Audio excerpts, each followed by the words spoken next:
Aongee. Wapi nduru ya Makelo hapa na hapa? Hapa mlembe swa. Nisema hiyo ndio nija kwa Mungu tumtacho. Kwa hivyo ivende karibu sana naenda watu wa Malava. Tumekuja hapa kusimama na Ndakwa.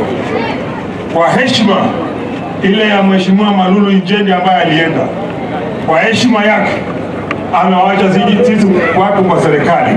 Tunaomba tuweke Ndakwa kwa sababu Ndakwa ako kwa serikali.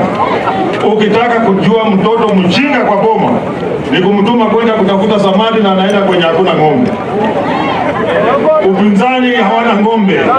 Ndio wenyewe ndio kama zia mwana mjinga kabisa. Watu wanakuunda serikali, wanatafuta kura kuunda serikali. Hata hao walikuwa hapa jana wanataka kuunda serikali.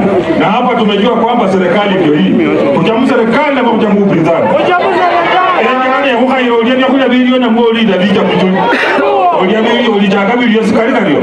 Kwa hivyo chakula ya leo tukukula ndio hii. Ile ingine wanataka kuambia tumtakula kesho enjale hapo hiyo.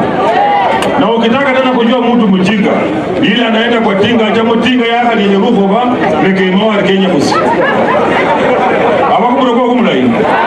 Ojamu tinga ni ya luko kwa bisena na rojoka kama hii ndikono usiabuku irengo. Ukisimama kwa tinga yenye imekatika mkoba, hiyo ni ujinga ya mwisho. Kwa hivyo tena kusema bandu befe, kuna mradi mkubwa wa maji ambao ulikuwa umeanzishwa na Mheshimiwa Rais Ruto wakati ya Malulu Injendi, 2.1 billion ambayo inakuja maji hapa Malawi. Kwenye huyo mundu oja kwa bwana ndio uhusiano kuna ile rais na huyo mtu ni Ndakwa. Kuona kwamba hii maji 1.7 billion imebaki itakuja hapa. Mbona baba wana majabu kuna Ndakwa chini? Na mimi nimekuja hapa si ati nimepotea.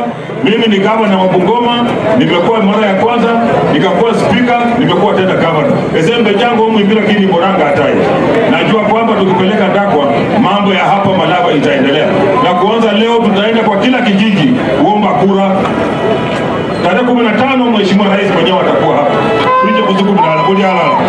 Ndio mnoko.